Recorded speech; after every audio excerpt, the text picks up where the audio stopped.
The biggest event in sports is coming to Peacock this summer. Stream every single event of the Paris Olympic Games with 16 consecutive days of live coverage. Plus new customization and personalization features so you never miss a moment of the Olympic action.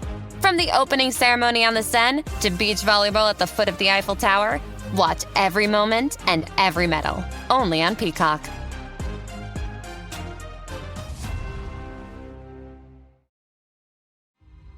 This episode is brought to you by Alien Romulus. On August 16th, the most terrifying movie of the summer, Alien Romulus, is coming to theaters everywhere, including IMAX. And fear is bigger in IMAX. Alien Romulus comes from Fede Alvarez, director of horror sensations Evil Dead and Don't Breathe. It's produced by filmmaking legend Ridley Scott, who's behind iconic films like Blade Runner and the original Alien. Alien Romulus, rated R. In theaters everywhere August 16th. Get your tickets now.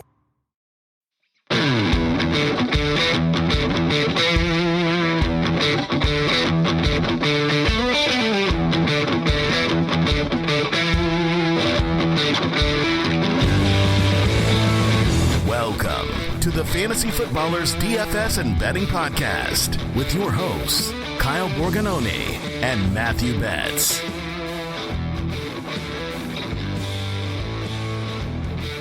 Welcome in. It's Friday, August 2nd here on the Fantasy Footballers DFS and Betting Podcast. I am your host, Kyle Borganoni, and I am joined, as always. Oh, wait a second. It's just me. You might be a little disappointed right now to hear, well, the start of this podcast does not involve Betts. He is alive.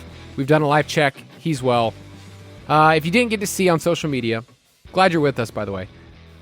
Betts and his wife Monica just welcomed baby girl number 3, baby Betts. She was born on Wednesday, 11 a.m. Healthy. Apparently, Betts says, quote, diehard Eagles fan. She's doing well and in the best shape of her life. So that's exciting stuff. It really is, especially our company is pretty family friendly. The 3 hosts of the main show all have 3 kids. Betts now has 3 kids. I'm now behind, which I start off way ahead of Betts. He's kind of picked up, but Betts and his wife are getting some, a rude awakening of what life was like. And I think I forget sometimes what that is. My kids are now in elementary school, so a different season for me, but I am glad, I'm so used to saying that you are with us. This is going to be a fun episode. I promise that it will not only be a solo pod because we have a great interview and I get to use some fun drops that we never get to use on the show later on, talking to Caleb Nelson of FTN. Caleb is actually the one that helped design the back end for the optimizer, so he gets all of the theory behind it. And one of the things that I love about my interview with Caleb is he talks like, hey, I went from casually playing to winning the Millie Maker, no big deal, he won the Millie Maker, to designing an optimizer that anybody can use. And the way that he went about it, I think, is super smart. He looked at the trends. He looked at what makes a good lineup, what doesn't make a good lineup, and finding the edges. So I think that'll be a really good interview that I think you will be excited. So that'll be later on in this episode, Optimizer Talk with Caleb Nelson. But we are turning the page to August, everybody. And that means that for the main show, it's 5 days a week for the main show. Betts and I, starting in September, will be twice a week on DFS and Betting. We also have the Dynasty podcast that comes out each week. So my life, your life probably, if you have kids, is very different once it hits August. But some great stuff. And one of the things that I wanted to tease right now is that I had a chance to look at our optimizer behind the scenes. We're still plugging in projections. But I know that you are one of those people that saw that the slate was out, or you're a member of DraftKings Discord and you got the early look. But I wanted to give you my week 1 salary reactions. And then we'll talk about some DFS lessons because we're kind of turning the page looking at DFS in August. Certain trends, certain things that I think will be helpful. This will be a different episode than you probably ever heard from me because it's just me. So I get to, press whatever buttons I feel like pressing. Like, let me just find a really fun drop. Like, what's a really fun one? It's the Bijan Minute, yeah. I mean, if I want to hit the Bijan drop, I can hit the Bijan drop if I want to. It's kind of fun. But week 1 salary reactions, we started plugging in numbers. And I'm just going to give you off the cuff some names that stood out on DraftKings at their salary. You can write them down. we're going to have so much content over the next month leading up to week 1 of the main slate. Let me just first say there are certain players that are priced in a way that people will play them in cash. Tank Dell is probably the name that you've seen people talk about the most. He's only 5,500. 5,500 is pretty great for a player that's been a PPR stud. Tank Dell played mostly outside last year, 70% of his snaps. He's not a dinky slot wide receiver, so we expect Stephon Diggs to play the slot, and Tank Dell at that price is pretty great against Indianapolis. Anthony Richardson, also a pretty good price at 6,300. I think that he's probably going to be one of the top quarterbacks that people choose. Other wide receivers that stand out, Jamar Chase is, I think, too cheap, even if it's a bad matchup. Tyreek Hill, 8,700, is going to be a fun player that people jam into their lineups. Really cheap players, too. Christian Kirk at 5,500 doesn't really make sense. His role, he could easily be the number one on that team with Calvin Ridley gone. Rome Odunze is a really fun name to throw around for GPPs. At 4,000 against Tennessee, who's been a terrible secondary. I think that's going to be a really fun one to try to figure out. Where do I go here? Carolina's defense stood out to me as a cheap defense for the week, 2,400. Kind of interested there. At running back, my first thoughts were Rachaad White is going to get a ton of work against maybe the worst defense in the league in Washington. So at 6,300, Rachaad White makes a ton of sense. And, Bijan's going to Bijan. That's why I hit that drop earlier. So those are the first names that stand out to me. I'm sorry I don't have a full report for you. It's literally August 1st. But we will have our best plays. We will have our rankings. We will have everything in there. And also, when we talk about Optimizer later on in this episode, we have a new feature this year that will show our cash plays in the Optimizer. So you will actually be able to see these are Betts' preferred players, or these are the pool of players that Betts or Kyle says use these guys for cash. So it's just another way for us to reiterate, I think this is the core of players that you can use this time. I did promise last week that we would look at the reviews. It's something that I don't do too much. I always forget to do that, but I did say while Betts was out that we would give away a t-shirt. So let's use a little known drop, a drop that used to be a part of Fantasy Footballers lore, to talk about this. Reviewasaurus Rex. This one comes in. Jason used to lead every single episode with reading a review from Reviewasaurus Rex. It's actually how Brooks first got on the show.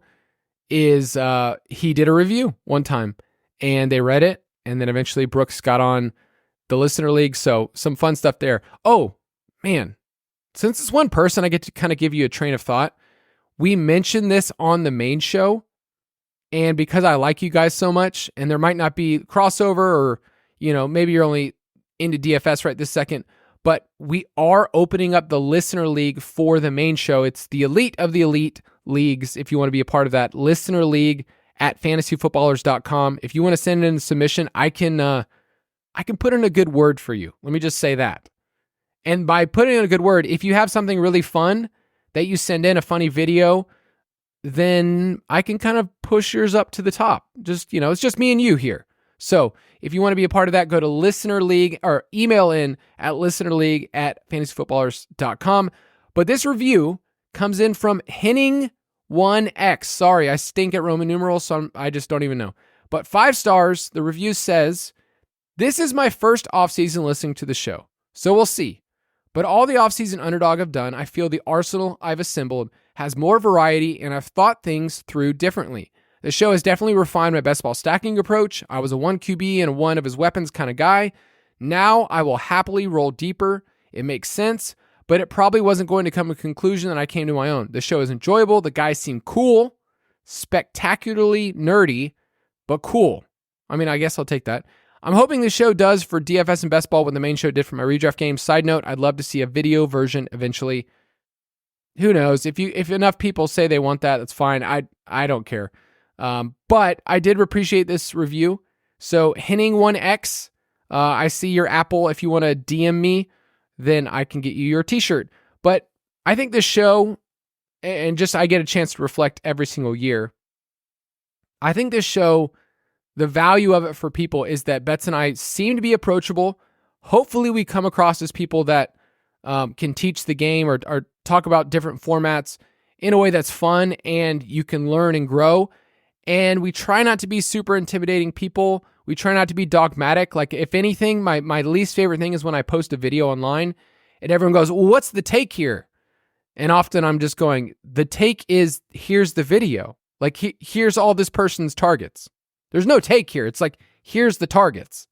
And I think we try to give a nuanced approach when people look at fantasy football, specifically with DFS and betting, and say, here's all the information, here's how we laid it out, and we're going to, lean into this information or lean into this tendency or this historical trend to give people a menu to choose from. A lot of times people start from a take and then find things to justify it. I've been doing this job long enough and doing it with the fantasy footballers that I could basically give you arguments or stats on every single side for every single player.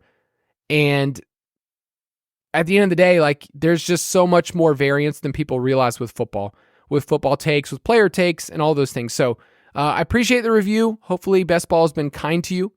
And if you want our up-to-date rankings, you can get them in the Ultimate Draft Kit at ultimatedraftkit.com. Our DFS rankings, like I mentioned, our optimizer, which you'll hear about, is upgraded this year. So a couple years ago, admittedly, I said, man, our optimizer is kind of behind. I don't use it. I didn't love it. And we upgraded it, and we think that it's a really good feature. So if you want to get those, our season-long player props, and then our in-season props, which there's week 1 lines out there, people. We will start rolling those for you soon. Go to ultimatedraftkit.com, and you can be a part of that. But let's get into some lessons learned. I want to kind of reflect with you guys.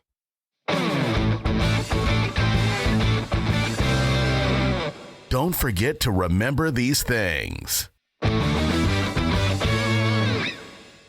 So since it's just me, I thought that I would review some of the things that I learned this past year from DFS and from betting that maybe you can just add at this point of the offseason. So we're about a month away from kickoff. And I want to give you just a quick 5-pack before we get into the interview that you can write down now. And maybe you have a list yourself, like, hey, I need to remember this. I will put this out in article form. But at the end of the day, I think with DFS, I want to simplify the process because there's so much that we could get wrong. So let's just get a couple things right. So here's the 5 lessons or the 5 things to remember for this year for DFS. Number 1, ask yourself better questions. And what I mean by that is I think a lot of times we're asking the wrong questions when we're creating a lineup. And instead, if we just figure out like what's a better question to ask, we can usually end up constructing a better lineup. A lot of times we don't want to wait and see. We want to just figure it out right now.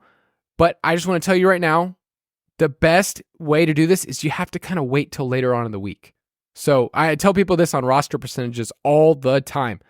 Whatever you see on a Thursday for a main slate, I just don't care about it. I care about Friday afternoon when we get practice reports and Betts does the Injury Blitz podcast. I care about Saturday when I do the best plays. So instead of asking closed-in questions like, should I roster this player or that player, maybe a better question to ask is, what do I need this player to do at this price point?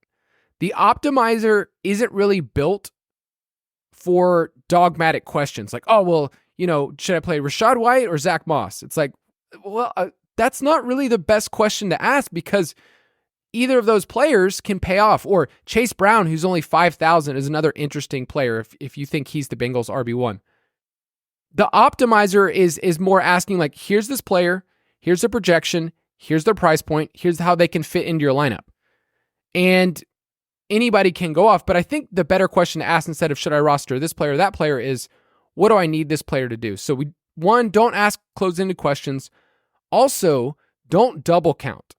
Projections often have things built in like risk, the Vegas totals, the offense. Like a lot of times when you look at projection, it's building in this player's touchdown equity. It's not going to project him every single time for, oh, he's going to score a touchdown this week. But, maybe a player's projected that week for 0.75 touchdowns. Like that's pretty strong number when you look over the course of the season. So maybe a better question to ask instead of like double counting projections or roster percentages is what is the opportunity cost at this roster percentage?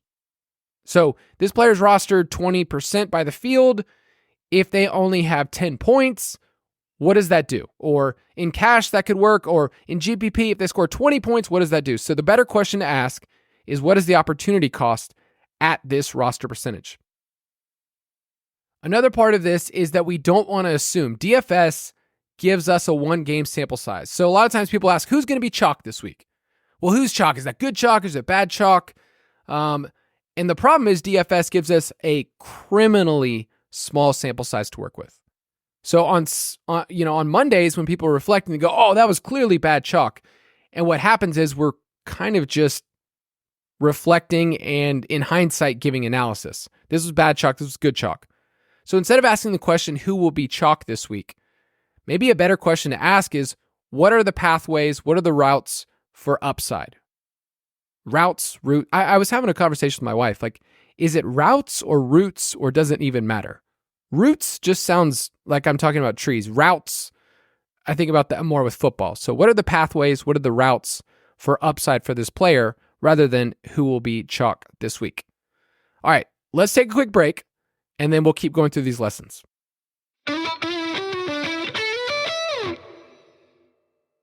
This episode is brought to you by Polestar. Time is luxury, which is why Polestar spent so much time designing the Polestar 3, their luxury electric performance SUV. It's designed to go further with up to 315 miles of range and immerse you in a unique listening experience powered by 25 speakers. Your favorite daily news podcast has never sounded better. All to make the time you spend behind the wheel of Polestar 3 the best time of your day. Book your test drive at Polestar.com. This episode is brought to you by Vitamin Water. So much of what the world is obsessed with starts out in New York City. It's a place full of style and character that has something for everyone. With a range of flavors to meet any kind of taste, it's no wonder Vitamin Water was born there. Colorful, flavorful, anything but boring, Vitamin Water injects a daily dose of vibrancy into a watered-down life. Grab a Vitamin Water today. Vitamin Water is a registered trademark of Glasso.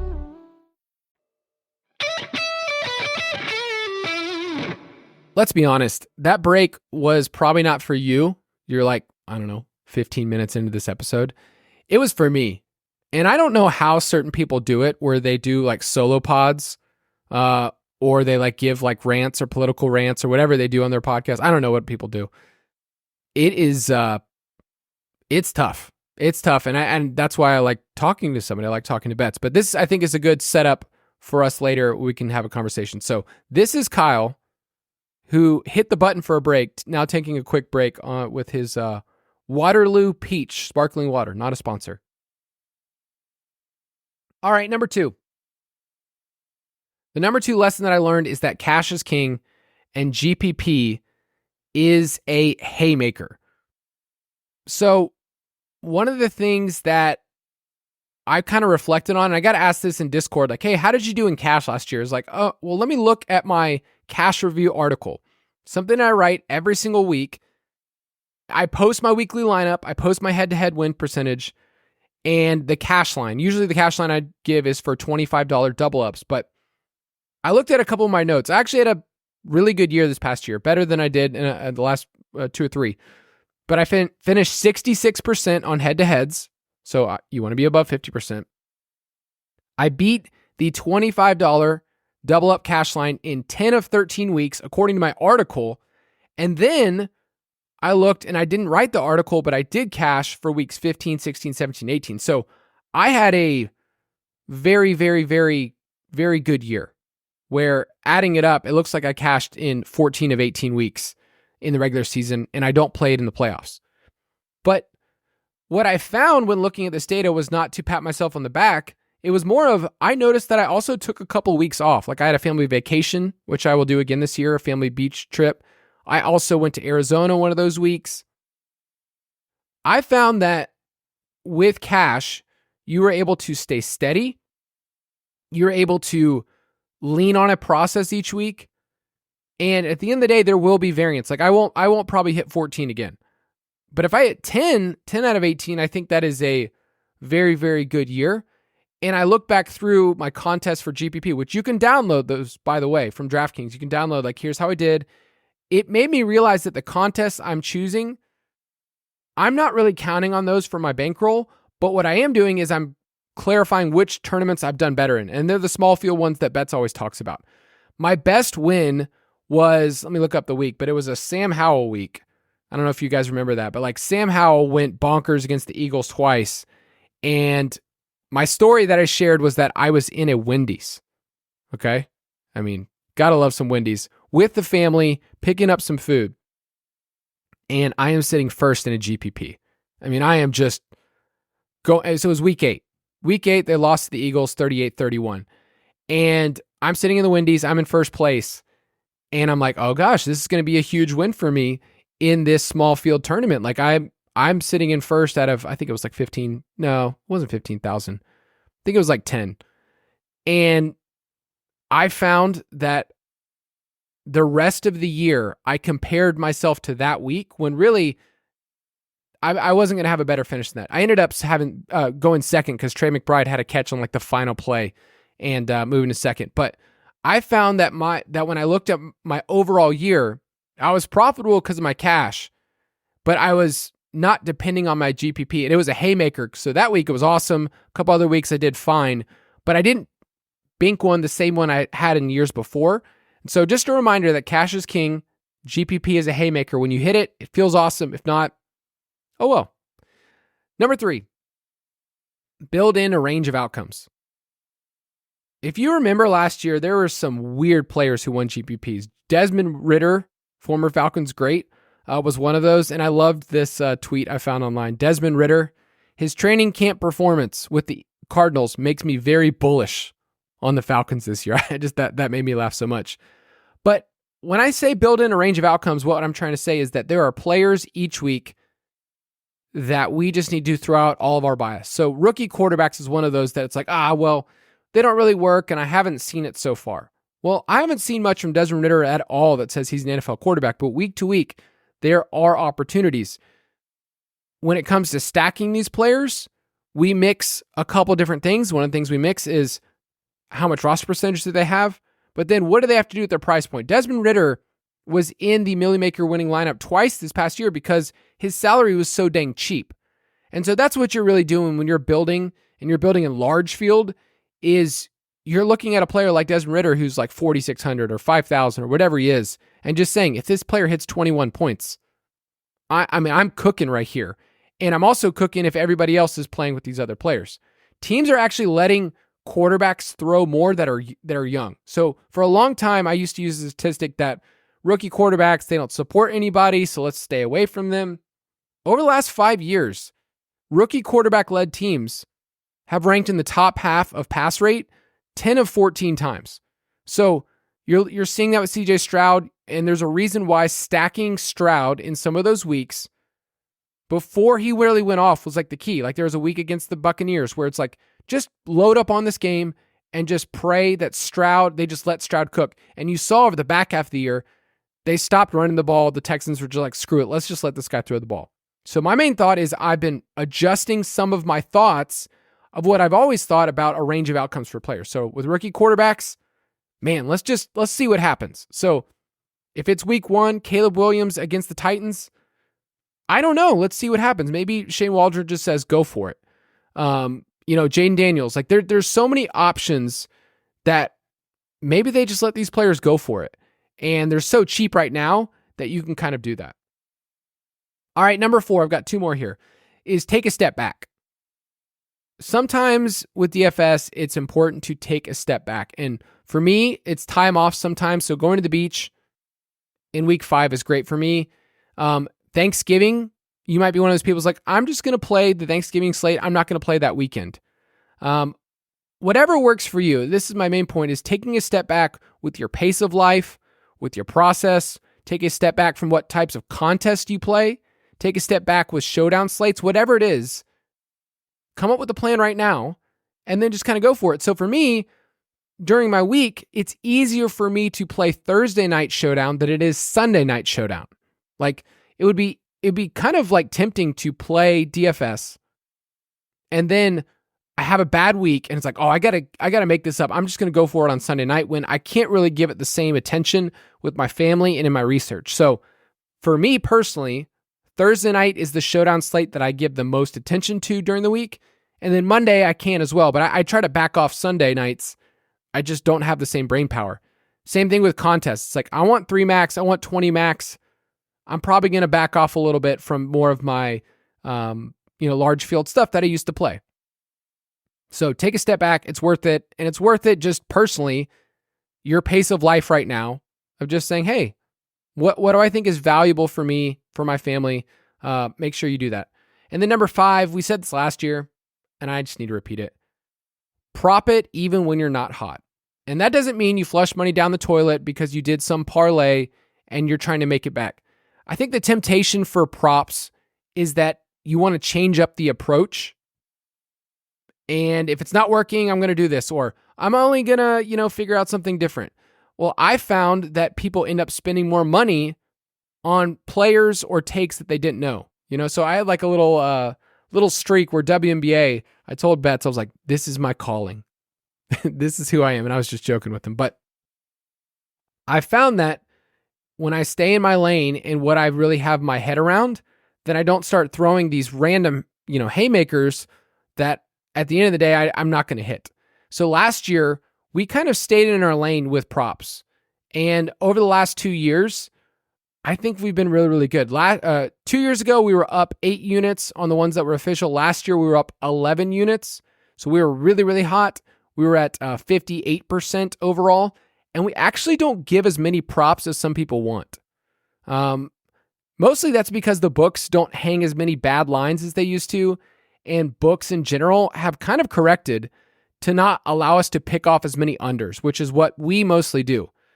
There's also a lot of agreement where you can't really look at, other lines and say like, okay, well on FanDuel, this line's like 5 more yards. It's like, no, they're going to be pretty close now. So when it comes to props, we want to continue to do that every single week. We're going to have a new segment this year on the podcast where we focus even more on props. But my advice and my lessons learned is just staying the course. Carry a long-term mindset. Props are about projections. We do this in fantasy every single week. In DFS, in regular season-long stuff, Dynasty, we look at projections. So for over-unders, you got to understand, like, things make sense to us. Like, oh, he'll definitely go over when the variance week to week will change. But stay the course. Hopefully, if you stick with us, it could be something that is really, really fun. All right. Glad you got to hear me talk for a while. Hopefully, you're still here. I like you guys. Let's talk to Caleb Nelson. You talking to me? The Fantasy Footballers DFS and Betting podcast is excited to have Caleb Nelson, part of FTN, on this podcast to get to talk through some stuff specifically about the Optimizer. Caleb, how is it going in the Northwest? It is going great. How are you doing, Kyle? Good. A little different here in the gross, muggy Atlanta-based life, but yeah, man, no, we're right in the middle of stuff. We already have salaries for DFS. We have people on our Discord that are a little thirsty. So, I mean, just before we even start talking Optimizer, have you gotten to look through week 1 salaries a lot? Not too much, to be honest. I've been kind of looking around at different stacks, ones that I expect to be hopefully low owned, but haven't dove in completely yet. But man, it's an exciting time of the year. Yeah, I think a lot of times people have these early takes where you see a value. Like I know Tank Dell's like a little cheaper than what we would think he should be.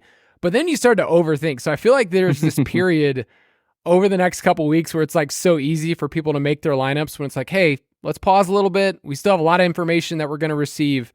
So yeah, I mean, I get it. I'm thirsty. I'm excited. I know you get to play DFS, not just football, but other sports, right? Oh yeah. Yep. Big NBA guy. Yeah. Betts for a while has, I've kind of rode his tails on some PGA stuff and baseball was what actually I got started in DFS, but It's just a different game. It's just a completely different game than some of the other ones. I think the theory part of football makes sense to me. And, that's what we're going to talk about here. So let me just first start off by saying this. How did you get started in the DFS content space? We'll talk about your role, what you do, building optimizers, but like, what's your background? How'd you get started? Yeah, so I got started in DFS when I was in college about a decade ago now.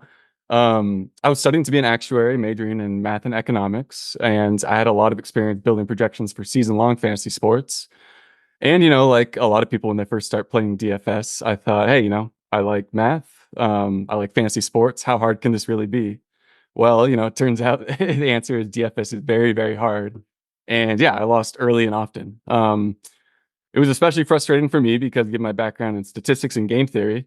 But overall, no, I think it was good for me because it made me stop and ask, like, what are my lineups doing differently than winning lineups, right?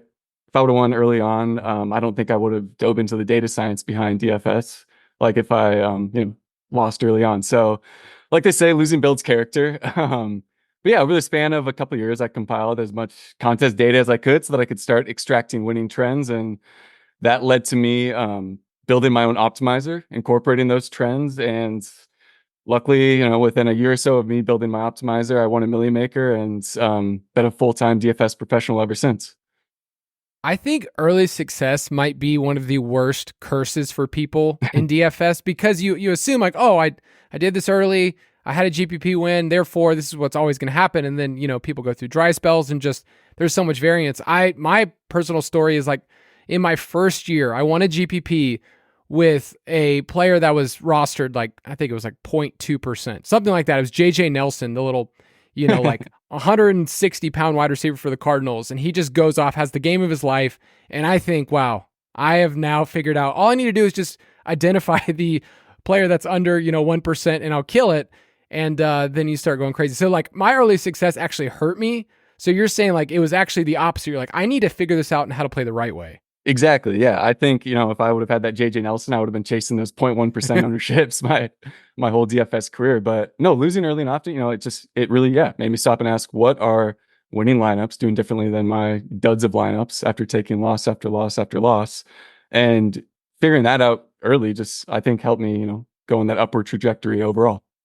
Yeah. Betts and I talk all the time that it's really easy for people once they get to like Monday and they're kind of looking at the slate, what happened, what went wrong. It's easy for people to say like, oh, well, this almost went right. When really like there's so many things that could have gone wrong. There's so many other things. So like when we analyze our lineups, we almost tell ourselves a story sometimes of like, well, I was basically had the right process and it was right there.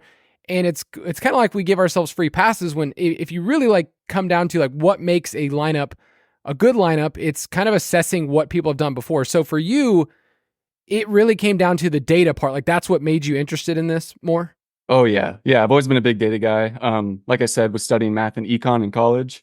So yeah, what I loved is with DraftKings, you could download all the contest results. So over the span of a couple of years, I just built a huge database of all the different contest results for all different contest types, slate sizes, and just kind of really tried to pick apart what do winning lineups do differently? How are they building? What are their trends like? So you kind of transitioned from playing this casually to like, okay, I'm taking this a little bit more seriously. You want a Millie Maker, you're part of that elite crew. But from there, when did you know that you wanted to start a business or like, hey, this is going to be like my profession. I'm going to do this with, other people I like. And then we'll talk a little bit more because you're now part of FTN. Yeah. I guess I've always wanted to have a business, and I've always had that entrepreneurial spirit. Just the idea of, working for yourself is huge, and just having that freedom, even though, people think that having your own business makes you free and, you get so much free time. But, instead of working for one boss, you're really working for tens of thousands of bosses, all your customers. So, it's always been a dream of mine. And long term, I think it scratches a different itch, right? Completely different itch. Like I get all the data science and all the theory in my own DFS work, and then getting to work with people, getting to work with a bunch of really smart people, getting to help people out in DFS, scratches a completely different itch. That's also very, very fulfilling. Well, for us, for the footballers, I think with DFS, we've always had good content. We've always been approachable. I think we've always like taught people the right way, but the optimizer was something, to be honest, that was lagging. And I told people, like, if they really like cornered me for years, I didn't use our optimizer. Like we had it, but like, I just didn't build that way. I would go to other sites. And so we got to a point, and I remember Jason saying this, like, I want to have something that I feel proud of. And so we kind of started a conversation with you, a couple others that basically like, hey, what could this look like? So for you, in terms of building an optimizer, what were the problems that you wanted to solve with DFS? Because obviously there's lots of optimizers, lots of great websites out there, people that we respect in the industry, but like what problems did you see and how you wanted to kind of correct, like, hey, here's how we can build a lineup? Yeah, that's a great question. So I think to answer that, I might just take a step back and kind of just talk about Go for it. what winning trends or what winning lineups are in general, kind of like my thought process behind doing that. Because I think, yeah, the first and most difficult step was just finding those trends, like what to make winning lineups. It's not good enough to find out what winning lineups just do. You need to find out how they differentiate themselves from all the other lineups. Knowing that, 100% of winning lineups use at least $10,000 in total salary, that's not very helpful when you know that 100% of all lineups do that, right? You got to find the trends that make them different. So like, for example, like stacking, when we look at last year's data, the top 0.01% of lineups stacked at a 94% rate, top 1% stacked at an 87% rate, cashing stacked at 84%, losing lineups stacked at 83%. Stacking is a very clear edge when you break lineups down into these cohorts, because you can see a clear linear relationship, right, between the frequency of stacks for winners and all other lineups. Another big edge that I saw in like doing all this data analysis was what I like to call bracket ownership. So by studying winning lineups, I found that there like really isn't an edge when it comes to total ownership. A lot of people like to talk about the total ownership of winning lineups, Right. and I from the data, I didn't really find a clear trend of like, oh, these guys like always do this 150% total ownership, and losers do it at a completely different rate. It's just not what I found. So what I did find, however, though, is winning lineups tended to sprinkle in low-owned plays with their chalkier plays a lot more often than other lineups. So for example, winners tended to have 3 players over 10% owned and 2 players under 5% owned over 50% of the time. The next cohort did this at about a 42% clip, and losers did this at about a 40% clip. So again, it's finding out those little edges of what winners do differently on a consistent basis and trying to work those into your lineup. So to answer the question you originally asked, I would say my goal in building this optimizer was to find those edges and then to build something that incorporated those winning tendencies at the exact same frequency of winning lineups, if that makes sense. Which is what our optimizer does with the use presets button. We have all the data science behind what winners do, and with the click of a button with use presets, all of your lineups will be built at the same clip. Yeah, and you've created a tutorial that we have on our website for people that are new to it, but like the number one thing I tell people to do is like, please click that button, use presets. like there's so much that people get into with an optimizer, and it's fun to play around with. You could spend hours just tweaking different things and figuring out different combinations, but it's like there's a lot of the work that's been done for you. And so just going back to what you said before, I think the tendency for people when they're building, if they're new or they're just like, okay, this is going to be my week, is I know the chalky plays and I'm just going to avoid those. And so what they do is they end up having a lineup that, let's say the combined roster percentage is like, 80%. And it's like, hey, well, there's a reason these players are chalk, or, they're good chalk. Like, they're going to have a ton of opportunities, a lot of running backs we like. So I would just say my biggest takeaway for people and just looking at the data that you've gotten to mine out, and it is like you need a little bit of both. It's not an either or. It's not like a all chalky or just low owned guys. Yeah, exactly. Like they're high owned, high rostered for a reason, right? It's because they're very, very good plays, and you don't need to go all low owned. You just mix in the best plays with some low owned plays to differentiate yourself. And one thing I will say is that, emulating winning lineups, it's by no means a magic formula. And anyone in this industry that tells you they have the one answer is just a liar. But, what kind of the analogy I use is that what it does is it guarantees that no single lineup of yours will be a gutter ball. You're not wasting any of your lottery tickets when you use the presets button, because it at least guides you to a winning lineup. I guess to keep with the bowling analogy, when you click the use presets button, it puts up the bumpers so that no single lineup will be a gutter ball just based on your lineup construction. And of course, this significantly increases the odds of winning a tournament. What would you say from the development point? Because there's one thing for a user to see the optimizer and go like, okay, well, here's what I do.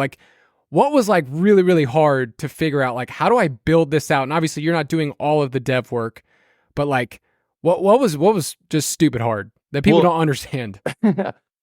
First and foremost, I got to give a shout out to my co-founder when we first made DFS Forecast, Sam Vitello. I wrote all the backend code for the optimizer itself, and I'm very confident in all that, but I know absolutely nothing about the front end. Sam is just an absolute genius, and everything that you see as a user all comes from Sam. So shout out to him. He brings it all together. But I would say the most difficult part, the most annoying part is nothing is more frustrating when a bug happens that isn't repeatable.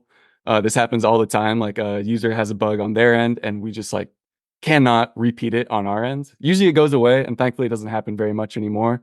But yeah, I'd say nothing is more frustrating than that. We have an absurd amount of emails that come in from people that just say, hey, this player isn't showing up in the rankings. It's not an optimizer. It's even just like our own, just like season-long rankings. And half the time, the answer is, oh, this person's name changed. Like they're no longer a junior, or like they've added this in there. So like every 5 seconds when Robbie Chosen Anderson changed his name, it messed up something on our back end that we were like, okay, we got to do this. So I'm totally there where there's so many different iterations of what could go wrong. And, when something pops up and it's pretty common, like, okay, well, we didn't stat out this defense, this week, like, in our, spreadsheets, it has them as the Oakland Raiders instead of the Las Vegas Raiders. Like those are the kind of things that are just like so small, and yet they kind of create a cascading effect. But yeah, I think there's just, this is just me venting a little bit here, dude. Oh, it's no, like, vent away. We get so many comments and responses, and I think our team's pretty good at responding to needs in Discord or emails and stuff like that. But it's like, there's just a myriad of things. Like Kenneth Walker for the longest time couldn't figure out if he was Kenneth Walker the third, if he was Ken Walker, or just Kenneth Walker. And because of that, in so many different sites, he just changed his name. So I'm with you. Absolutely. I hear you there. So what would you say, so kind of moving more into practicals with the optimizer, what would you say is the most common mistake that people make if they're using Optimizer for the first time, or even just people that have used it for a while?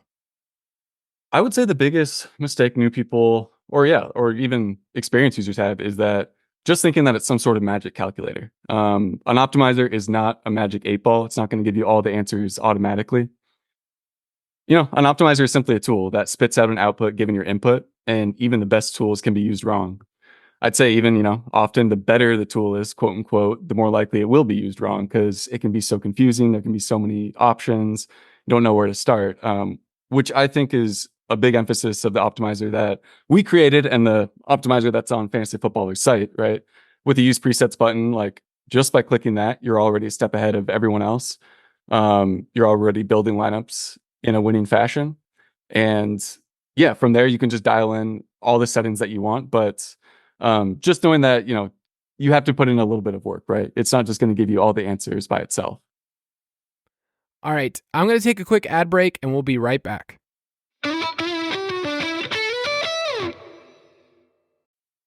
This episode is brought to you by EA Sports College Football 25. From the Big House to the Swamp, from Tuscaloosa to College Station, experience the decibel-shaking soundscape of college football while testing yourself across strategic, fast-paced, authentic college football gameplay. Bring glory home. Learn more about the MVP Bundle, which also includes EA Sports Madden NFL 25 and can't miss rewards at ea.com/college bundle.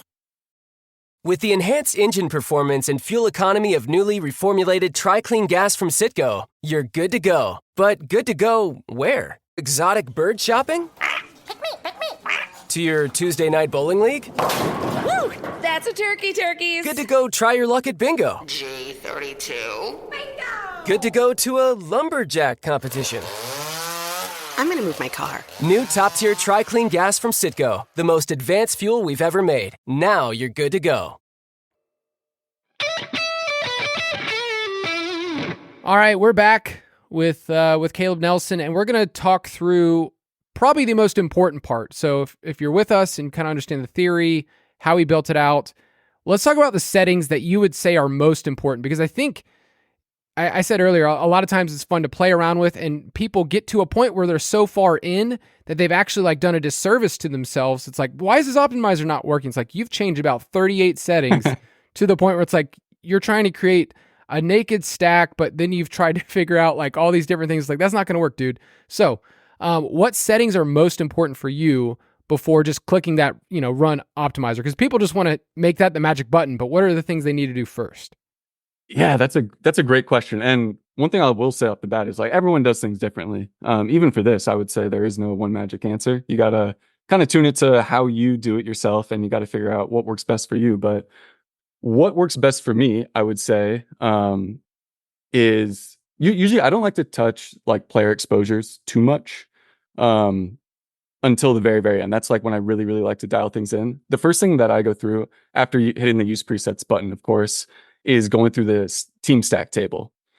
Like we said before, the team stacks is probably the most important part of DFS, right? You have to find the right QB stacks with their teammates, and oftentimes with their opponents to really capture that ceiling game.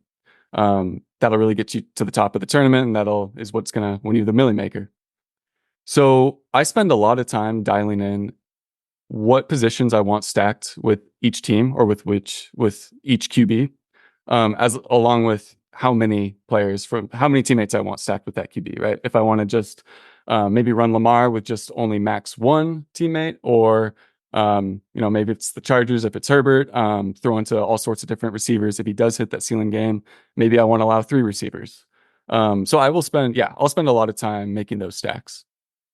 If you were doing, because Betts and I a lot of times talk about a 3 max or a 20 max, is for a lot of people, like they might not have the bankroll to go 150 or, one of the. So generally speaking, we tell people if they're doing a 20 max to not spread themselves so thin, but they're saying like, let's concentrate on, a couple stacks. So in that instance, would you say, like, hey, just focus on 2 to 3 stacks that you're going to do in a 20 max as opposed to just, spreading yourself thin or just going all in on one? Or what's your theory? Do you play in those contests anyway?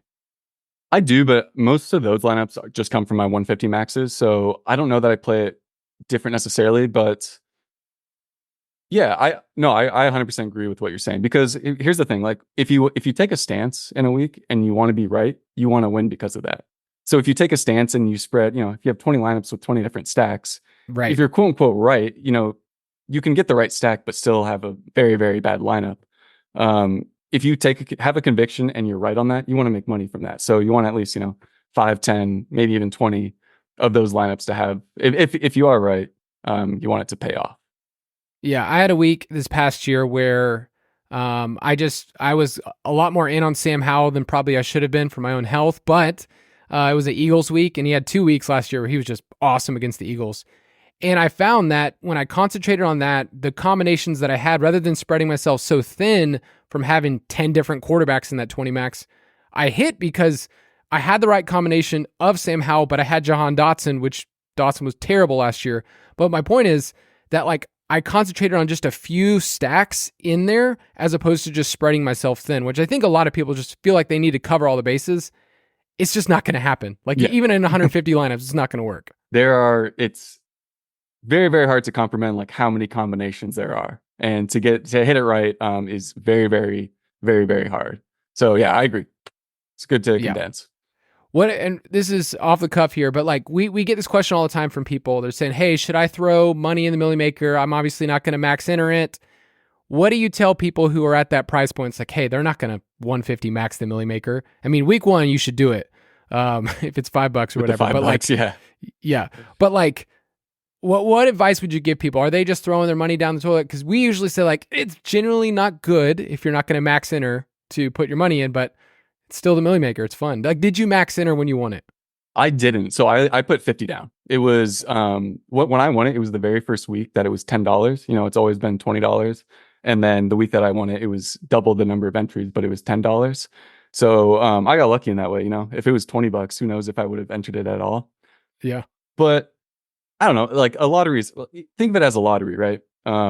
It's just one big lottery, and it's fun to play the lottery, especially if you have good tools and good content and good projections from you guys. If you have a little, it's a die, it's a million-sided die. But if you have a weighted die that's more in your favor, it's still positive ROI in the long run, and it's still fun to play. One thing I will say though is that when people tend to just like throw one lineup into the lottery, they usually won't build in a winning fashion. What I mean by that is like if someone's thinking, "Oh, I just have this one lineup, like I don't want to throw it away. Like this is my dream to win $1 million with this one lineup." A lot of times they just build too conservatively, right? Like they don't want any dart throws. They don't want anything that seems quote unquote bad. So they tend to not have low owned enough players to actually get them to the top. So what I would say is like, yes, get that lottery ticket in, like roll the dice, go into the Millie Maker, but still use those used presets, still build with bracket ownership, still build with enough people under 5% owned so that you can actually win the thing. All right, I'm just curious now. You gotta give me a little nostalgia here of that Millie Maker lineup, and how lucky you got. So just any like really good core memories from that. Okay, well, first of all, my QB in that was Mitchell Trubisky. So if that tells you how lucky I got, no, it was funny. I was out at the bar the night before up to like 1 or 2 a.m. and I was telling all my friends. I still have like text receipts of like, I'm telling you, man, like Mitch Trubisky's gonna hit it big this week, and they were all just giving me shit like the whole way in the podcast, or sorry, in the group chat. But no, even beyond that, I think there was a Browns versus Oakland game that went into overtime. It took like a very clear first down getting called back to then send that into overtime. My man Jared Cook got the 100-yard bonus in overtime, along with an interception from Baker Mayfield that put me over the top. So it takes so much luck to win this thing. But hey, like I said, you got to roll a weighted die and put the odds in your favor and just give it a shot. Was this 2018? Yeah, this is 2018. I think week 4, I think, yeah. Okay, so I remember that Raiders and Browns game. It was like 90-something combined points. Oh, it was like insane. Back in. Yeah. Oh, it was insane. Okay. Yeah. No, I know that week. Cool. That's awesome. All right, so coming back to the Optimizer, what are some new features this year that you spent some time building out, testing, or just things that you're excited about for people who maybe haven't done it before, or just like, hey, you can dive in, and I think this is a good tool this year. Yeah. Well, first and foremost, I update the presets every single year. Trends change over time, so you want to, as new data comes in, you want to incorporate that. So all the data from 2023 is going to be incorporated into those used presets. All those winning trends will be adjusted. Nothing too big, right? But any adjustments that do happen need to be incorporated. But I would say, especially for new users, a feature that I'm excited about is the hand builder tool. Basically what we have embedded in the player table is going to be this hand builder where if you lock in players, you can actually see your lineup being built. Not totally unlike what you do on DraftKings.com itself. But I think especially for new users, it just like gives a helpful visual of players that they lock in to kind of see how much salary they would have left if they built, locked in 3-4 players and then built 20 lineups from there. And it also helps visualize what the projected points are and projected ownership is as you go. One of the features that I feel like all the time, I'm like reminding people like this exists, is just clicking over to analysis. I feel like people all the time, they build and then they don't really get a clear picture of where they are against the field, like overweight, underweight, all those things. So just want to briefly talk about like how valuable that is, because it's like you are getting a readout of your team, your players, and where you can have leverage. It's just like, just that page alone, I feel like gives me more information. Like I could go down that rabbit hole forever. So just talk about the analysis page, because it literally is a click away. Yeah, no. And I think to your point too, what we're trying to do, we're trying to build that in a little bit more so it's more in your face without having to click away from it. I guess going back to your question of like, what is the hardest part about building out a website like this is that what seems like a bug for one person is a feature for another person. So a lot of times we go back and forth, like, is this the best place to put this thing? Or, a lot of people will say that they like it on a separate page. A lot of people like to see it right up front. But for this year, we're going to try to find a healthy medium so that every group can get what they want. But no, I mean, analysis, like you said, that's where the magic happens, especially because what I like is you can change the exposures within it. So if you see, you have a player that's leveraged way too high, I don't know, if you got Aaron Jones leveraged at 80%, over the field, you can quickly take their max exposure down, or you can boost people up. Yeah, no, it's just there are so many different settings, and I'm saying this as somebody who's over the years like used different optimizers, but the amount of information I get to work with is great. We've also talked about having a tab where Betts and I can kind of show you like, here's our preferred plays, like here's the guys that we like. And I know in our best plays article, that's the thing that people love the most. It's kind of like hard to see like where are we actually going. So we want people to be able to get in the optimizer and go, oh, these settings, these players are the valuable ones. These are the ones that we like. These are, Borg's picks for the weeks, Borg's cash picks. So there's lots of good stuff in there.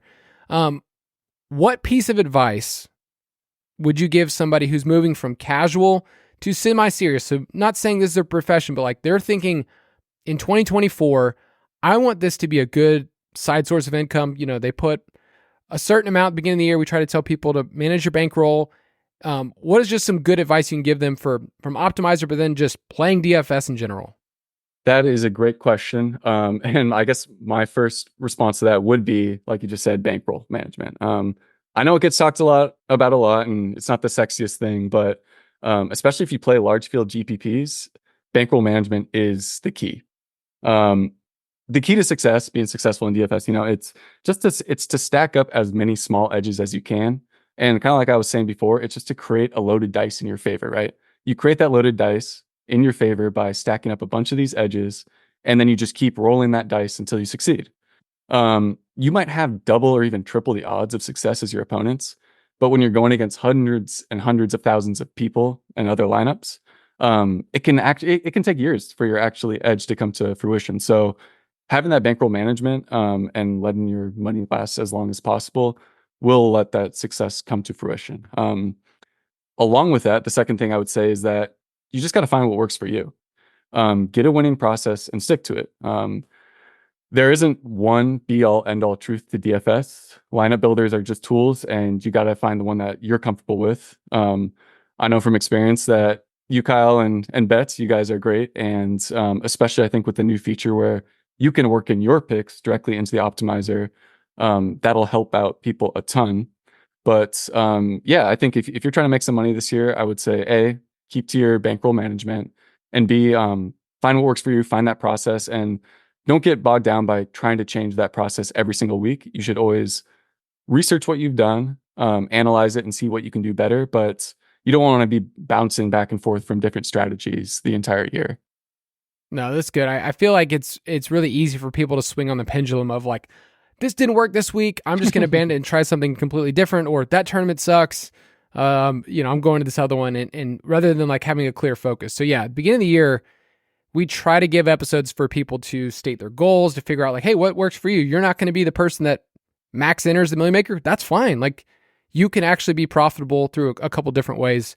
And we talk about those. So Absolutely. Before we head out, is there anything that you want to plug that you've been working on with FTN behind the scenes, just something you're excited about for 2024? Yeah, well, Kyle, you and Betts, you have all the DFS content and advice anyone would ever need. But if any of the listeners, if you guys are looking for more, I'm going to be running our top plays cheat sheet this year over at FTN. It's going to be an entirely free page, and basically it's going to utilize my contest sims, which maybe we'll talk about later down the line. We're hoping to get contest sims into this optimizer during the year. But basically using my contest sims to generate the best plays for the week. It'll also have Alex Blickel's GPP scores, which will help users identify the best plays to take down big tournaments. And there's also a lot of other cool stuff like DVOA and our new stats hub over at FTN. So if you're interested, I would say absolutely check it out. Yeah, FTN has a ton of stuff. And yeah, every time we reference DVOA, we're talking about FTN. Like because that's the home of it. That's where it lives. So good stuff. Caleb, thanks for joining us. Thanks for being a part of the pod, dude. Kyle, thanks for having me, man. All right. Hopefully you enjoyed that interview that I got to have with Caleb Nelson of FTN. Make sure you check out some of his stuff. Next week on this podcast, we will be getting into the DFS mailbag. Make sure you hop into our Discord. We're already starting to talk about DFS week 1 slates. Some of you people, you were playing the Hall of Fame game. You are truly sick people. But thank you for coming with me on this lovely, lovely solo ride. I feel like I didn't have to dance alone. Like you guys were there. And I'll talk to you again next week with a new guest. Goodbye. Thank you for listening to another edition of the Fantasy Footballers DFS and Betting Podcast. Don't forget to visit us on the web at thefantasyfootballers.com.